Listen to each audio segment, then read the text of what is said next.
Kias are slow, Kias are unreliable, Kias are trash. That's what most of you guys have been saying for around the last 7 months of us building our road to 800 wheel horsepower Kia Stinger. In today's video, we're here to continue to prove you wrong.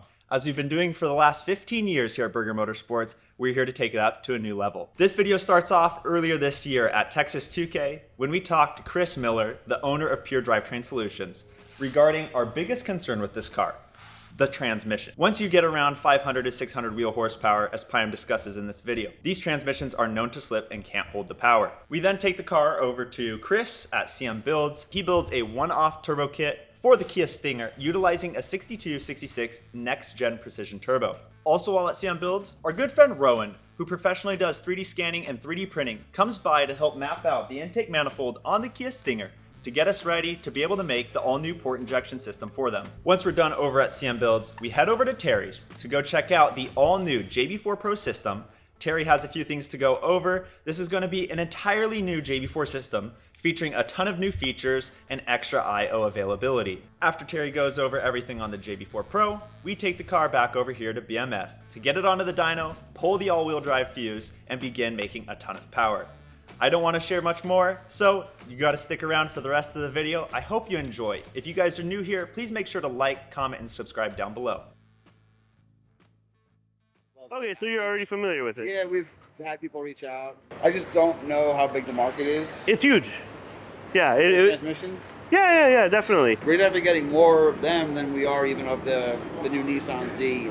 So we're doing like a build series on a couple of cars. Okay. Kia is one of them. We're trying to make like 800 wheel or whatever, and the trans is the limiting factor at like 500-600 wheel already. So we're gonna build the motor, do all that stuff, and obviously, since we have your stuff on our other cars, just gonna stick. We're in bed with you guys. You know what I mean? Yeah, send us the trans. We'll fucking. Okay, so have you guys dealt with the all-wheel drive before, or does that matter or anything? Since it's just the same trans. Yeah, it's the same. I assume it's the same. Internally, it's just some minute differences. Okay.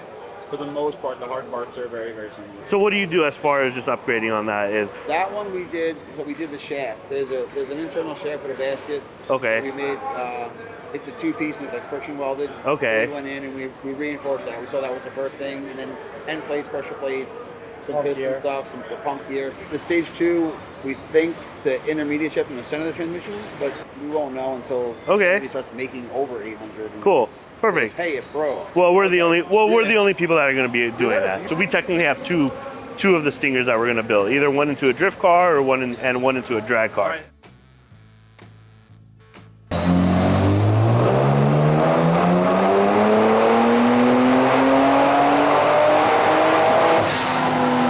.544 wheel horsepower, 654 foot-pounds of torque. I kind of have an idea what I'm gonna do. It's easier to configure it in my brain when everything's out of there.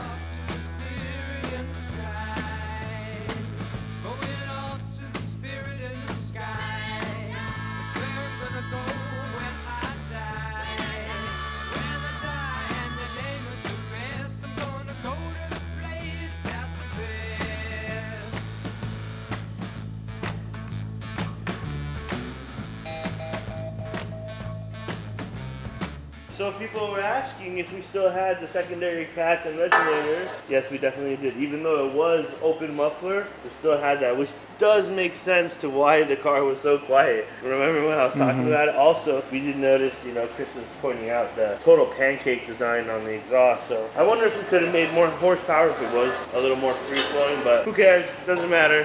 Single turbo, baby. I guess we could do it this way, too. Yeah. I don't know. We'll figure it out.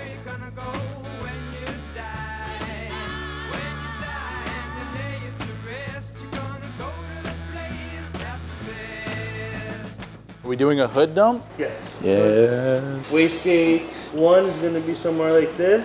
Have a little bit of clearance on the valve cover dumping out, and then this second wastegate is going to be down here. Chris, can we do 3 teardrops, please? Yeah! Here's a better angle, but you can start to see that this is slowly coming together.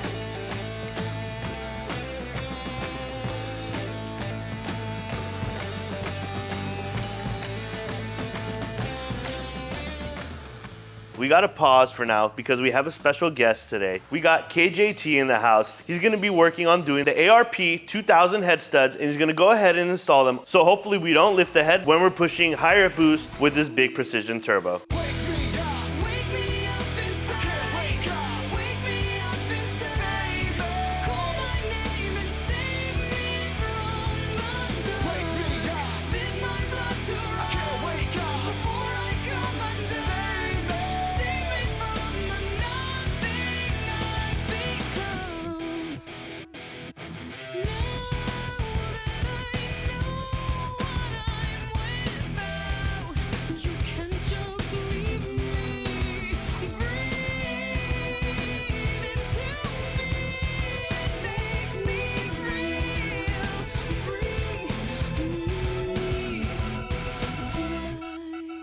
Hey, what's up guys, it's KJT. Today we are installing the head studs on the Burger Motorsports Stinger for the big turbo kit. Just a little bit of what we're doing. We're doing a tear down, we're checking if anything needs replacing. The engine looks solid even after the abuse. So what we're doing is upgrading from the OEM head bolts to ARP 2000 head studs. The reason you do this is because the factory bolts actually stretch, after you exceed that 500 wheel area, 530, it starts to stretch the threads and in turn lift the heads. This is one of the biggest flaws with these engines. This generally takes care of it. You want to be sure you are not getting any crazy corrections. Head studs do not make the engine invincible, but they for sure make it durable enough to take care of the extra horsepower. So we're going with the ARP 2000 head studs, and this should definitely take care of anything that would go wrong when they are attempting to break that horsepower record worldwide and, just put some steam through the engine. So let's see how it goes.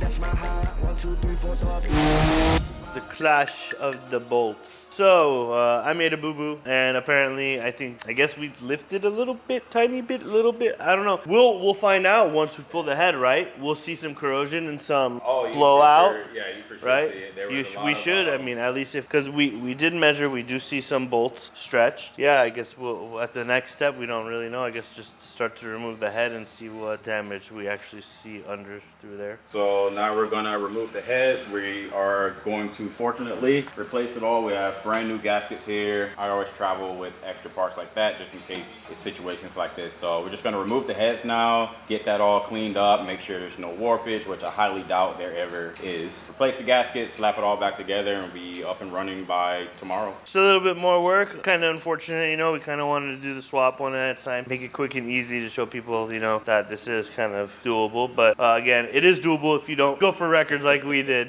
So anyways, let's get to work. 1, 2, 3, 4, 5.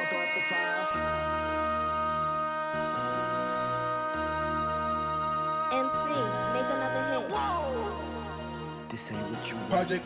This ain't what you want. This ain't what you want.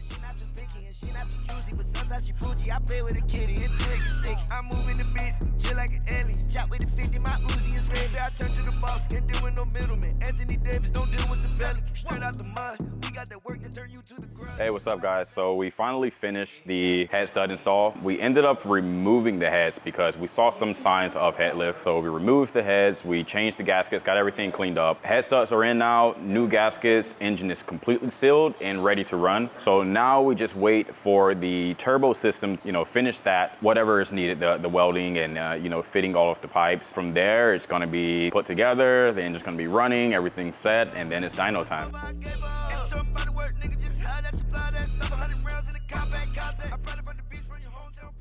One pair of pants later.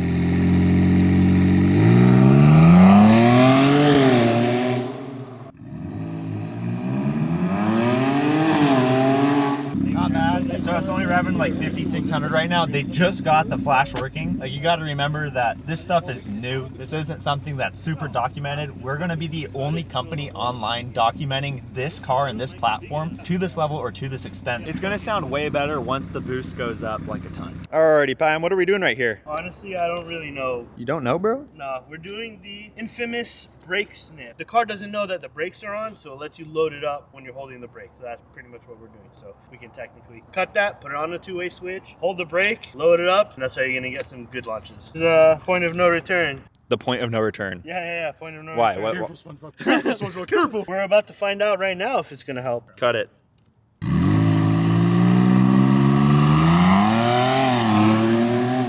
Just like that. Terry's the man. I let off at like 2,800. It was still climbing a bit. Hit it harder.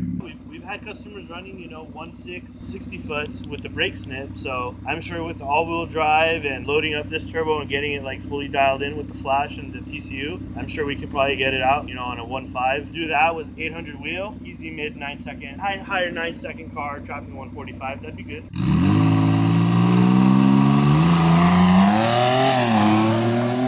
Oh my god. That is on gates too. Yeah. Imagine once we got boost. Oh, this shit's sick. It's pretty badass. I know. We're also on like some trash asphalt, so if it gets into 1.7s, I'll be impressed. I'm talking to Terry right now. Don't smoke the trends with a weed dyno, but I'm having so much fun.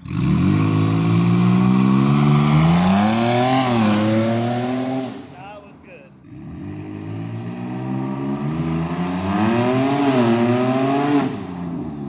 That last one we cut a 177. Yay, 1.7, see? And it felt pretty good. I left it like 6 pounds right there.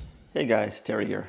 Got something to give you a little sneak peek of. You may recognize this enclosure from our BMS CAN Fuel sequential port injection controller. Well, we liked the enclosure and the connector system so much, we decided to make a JB4 system around it. This new system is going to be called the JB4 Pro Board. It's a more advanced system for more heavily modified cars. Compared to the normal JB4, it has double the processing power, double the memory, more analog channels, higher analog sensor resolution, tons of additional signal processing around both digital and scent sensors, which are becoming a lot more popular. We've added an onboard flex fuel sensor analyzer, so it plugs right into the sensor directly. We've got onboard memory so that the JB4 Pro will be able to do data logging in the background with your phone not connected to it.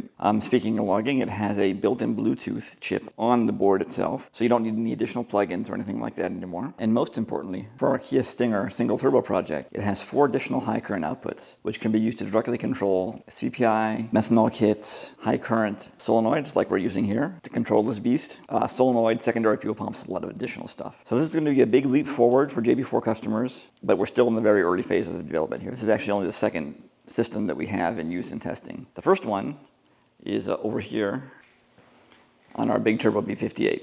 So Angel's here, he's gonna take this thing back to our dyno. We'll strap it down and see what we can break. And now we're back here at Burger with the Kia Stinger all strapped down onto the dyno, ready to blow something up, just as Terry said. I hope not. I'm not blowing shit up. It's all right, Terry can come clean it up. I want to give a huge shout out to everyone that has helped with this build thus far. There are so many of you guys, and this has been a long time awaited in real life and on social media. I know a ton of you guys have been waiting for this moment, and we can't see what this holds. The car currently has a KJT Kim Jong tuned back and flash on it that we're going to be starting with today, that we've been using as our base map file ever since the car's gone to single turbo. After we get the first run or two out of the way, Terry's going to start implementing his own tuning logic back into this back and flash, as well as tuning with the all new JB4 Pro system and the JB4 Pro app. I bet we'll get into the 700s, and I think our limitation is probably going to be the fueling. Some might be concerned about the transmission, but I don't think we'll really run into any transmission issues. There's just not enough load with the fuse being pulled and running this thing rear wheel drive on the dyno. So I think we'll be okay as far as that stuff goes. The motor will probably be fine. It's probably all going to come down to fueling is my guess, but let's ask these other guys and see what they think. Chris, what do you think it's going to make? Okay, so considering our fueling problem, I did put a secondary port for another CPI just in case. Uh-huh. But I'm going to say 750. What'd you say? I said 623. 623. I haven't even heard it. We have a 12-pound wastegate spring in there, so let's see what it does.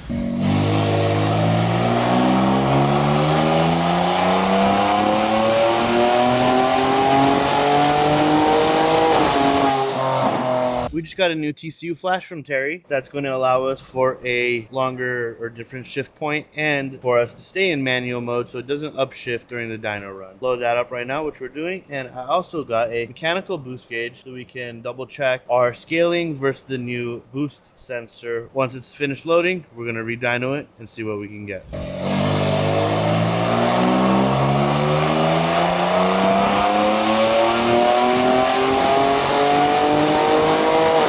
The car just made 455 wheel horsepower, 458 wheel torque. Previously, stock turbos, the car made 545 wheel horsepower, 654 wheel torque. So we just ran the car again. It made pretty much the exact same power. That is with a 12-pound wastegate spring in it, which is equivalent to 0.8 bar. That being said, we're gonna go ahead and up it to 1 bar now, target 15 pounds, tapering to 12 PSI at redline. That last graph you guys saw was tapering down to 10 PSI, but still with the 12-pound wastegate spring.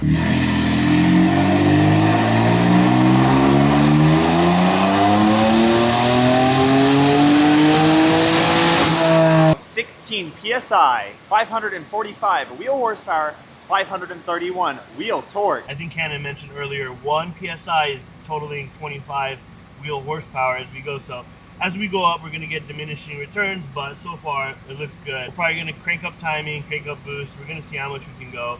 Terry wants to make 700. I know we don't have enough fueling right now for that, so I'm going to have to probably make some stuff up as we go along.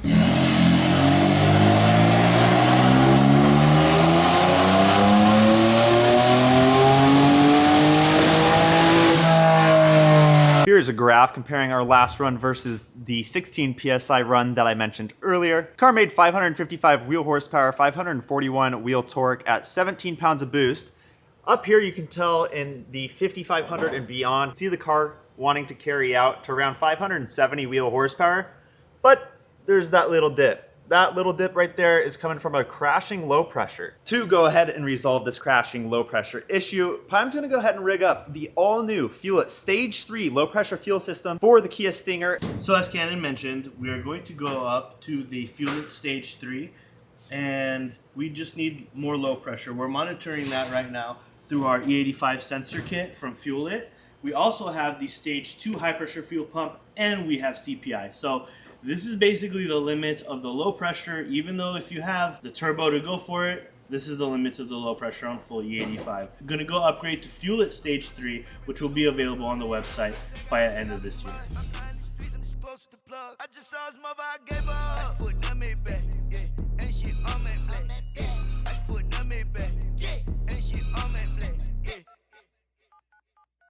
Now that Payam has finished installing the Fuel It Stage 3 low pressure fuel pump for the VR30 platform, it's time to run the same map again, now with more fueling.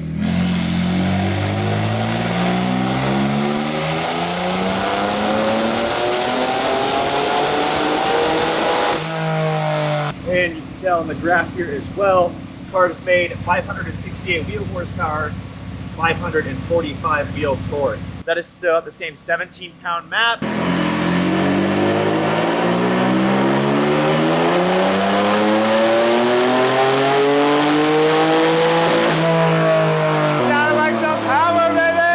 That pole right there, 634 wheel horsepower, 594 wheel torque. We're like 15 and a half AFRs.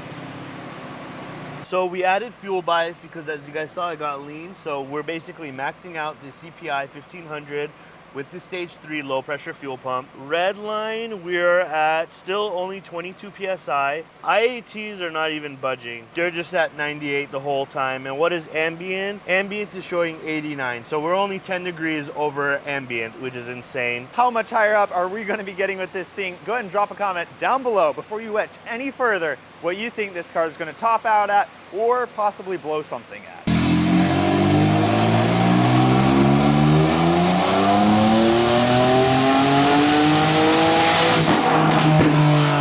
A little spicy. We wanted 7. I said, fuck it. We're waiting too long. 720. Just got to clean it up a little bit more, but we're there, dude. Good shit. Fuck it, dude. 800 wheel. I think we're just going to make this fucking... We're going to change this shit to 1,000 wheel.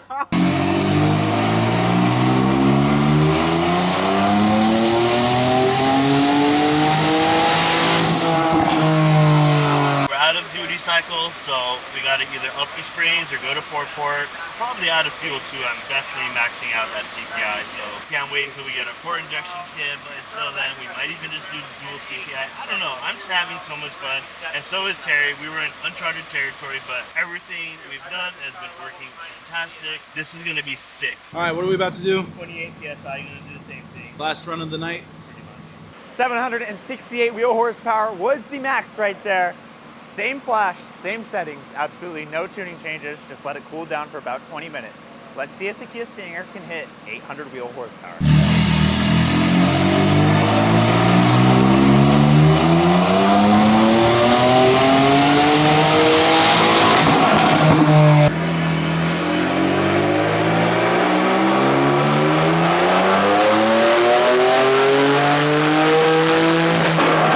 Unfortunately, after that pull, ran into a bit of a hiccup, and Terry has decided to call it right there. Starting with 446 wheel horsepower, 459 wheel torque, and then finishing out today, 28 PSI, 764 wheel horsepower, 707 wheel torque. What do you have to say about this, P? Too easy. We want to push it more, but we just want to go slow, make sure that we do our due diligence in development and tuning. We are pretty much maxed out on the 3-port max solenoid right now with the current wastegate springs that we have. So next video, we'll make sure to swap in the 4-port max solenoid, as well as make some additional special tuning surprises and changes, and hopefully have our pure drivetrain solutions transmission in the car. I really hope you guys enjoyed today's episode on the Kia. We made tremendous steps into the right direction with this car. Shout out to everyone involved. Chris, CM Builds, we got Anton, Kim Jong-Toon. Shout out to Pure Drivetrain Solutions. Shout out to Payam. Shout out to Angel. Shout out to literally anyone else associated with this build. This is only the start, and I can't wait to show you guys so much more. If you guys haven't already, please make sure to like, subscribe, and comment down below, and we'll catch you guys in next video. Have a good one.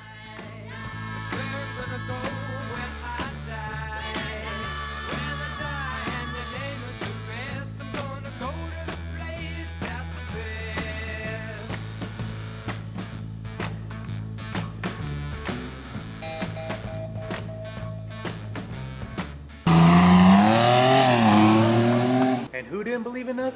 God did.